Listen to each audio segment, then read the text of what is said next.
Thanks for joining me for another 10-minute Bible study, and we're looking at today the Synoptic Gospels. The Synoptic Gospels, Matthew, Mark, and Luke. John is not included, even though we know we have 4 Gospels that start and launch the story of Jesus in the New Testament, Matthew, Mark, Luke, and John. The Synoptics have a unique relationship, and that word synoptic comes via the Latin from Greek, and it accurately is translated as seeing all together, synopsis, seeing all together, synopsis. And in modern terms, we tend to think of it as similar points of view, which is a modern translation of the word. It really is about seeing how they all work together. Now, the reason behind this is the prevailing theory, and the reason I'm talking about this to you today is a common critique of Christianity is that Christians don't really understand where the Bible comes from. So at the end of this video, I hope you get a chance to go back and look at the overview of the Bible video, another 10-minute Bible series that gives you the broad overview of the whole thing. These particular chapters of the Bible are important because the basis of Christianity is following and faith in Jesus.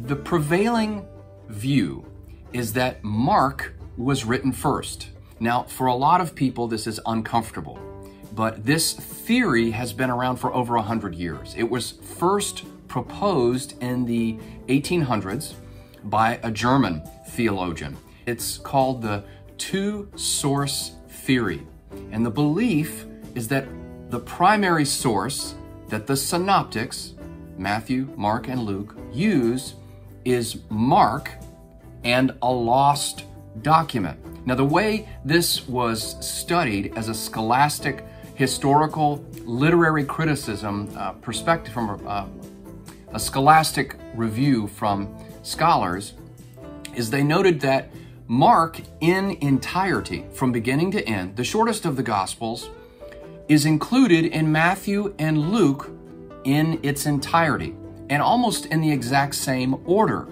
So the similarities are obvious. If you're Matthew and Luke and you have a copy of Mark in front of you and you insert your own material into that to complement the basic story of faith, it would be similar. And it was noted, it's been debated for many years, and the prevailing wisdom is that Mark was written first, Matthew and Luke had a copy of, Mark was written first, Matthew and Luke had a copy, and Matthew and Luke also had this other document that in German is called the QL or Quell document. The Q document is what it's shortened to, and it's lost. Why is this important? First of all, I believe that any information about where the Bible comes from gives you a stronger foundation for your own faith and explaining it to others. You don't have to know all of this verbatim to have a confident approach to a middle school level argument against our faith that is very easy to refute. When people know, well, the Gospels don't really line up perfectly. We know this. And again, we know this from historical and scholastic criticism. So it's time, if you've been a Christian for a long time, to start thinking about the source of the Bible. Of course, it's inspired by Holy Spirit, but the actual composition of it as well. And the Gospels are related because it's thought, and again, it's not unanimously agreed upon, but it's the prevailing wisdom. Mark came first, Matthew and Luke had a copy, they insert their material into it, and there's another document that's been lost that is found in both Matthew and Luke, written from different perspectives. Now, my big takeaway today for you about Mark as the first of the Gospels written is that if you read Mark, and I would encourage you to read it from beginning to end, you will note that it is often overshadowed by Matthew and Luke because of our high holy holidays. In Mark, there is no birth narrative. And in Mark, there are no resurrection appearances prominently displayed and conveyed in Matthew and Luke. So Christmas, we're going to focus a lot on Matthew and Luke. Easter, we're going to focus a lot on Matthew and Luke. In a season of difficulty, I would encourage you to read Mark. It has a succinct and concise version of the faith that is not as prominent in Matthew and Luke. And specifically, in Mark, what's highlighted is not Jesus' divinity or his power, but his suffering. What Paul refers to in his letter to the early church in Corinthians, proclaiming Christ crucified, is on display in Mark. In Mark, there is mystery among the early disciples, who everything's sometimes left confusing.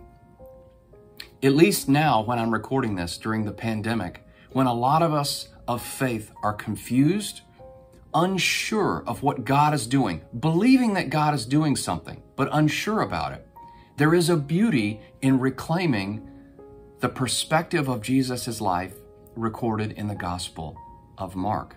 He is the suffering servant who came to model sacrificial obedience. If you've ever been treated unfairly, if you're suffering right now in isolation or economic uncertainty or under stress and duress, Mark is a wonderful gospel to go back and read with the focus of Jesus is the one who models faithfulness as sacrificial love to all humanity. I encourage you to reclaim the Gospel of Mark. We're coming up on the Advent season. We're going to hear a lot about the birth stories of Jesus. And then we're going to go to our next High Holy Day in Easter, suffering Jesus who is crucified and resurrected. But between the birth and the resurrection, there is the Christ who suffers. And Paul, really, the Apostle Paul, the New Testament author of so much of what we read in the New Testament, picks up on this image of Jesus as the one who suffers. And that faithfulness embraces suffering and hardship for the glory of God. Thanks for listening to this Bible in 10 Minutes series. I'm going to pull out some verses here for you to read that really highlight and magnify Jesus as the suffering servant in Mark. I hope this brings a little bit of intrigue about the Synoptic Gospels. You can look it up online. You know, Wikipedia is not that bad when it comes to this topic of the Synoptic Gospels and how they're related to one another. Jesus who suffers in faithfulness as an act of love for the glory of the Father. Thanks for studying with me today. God bless.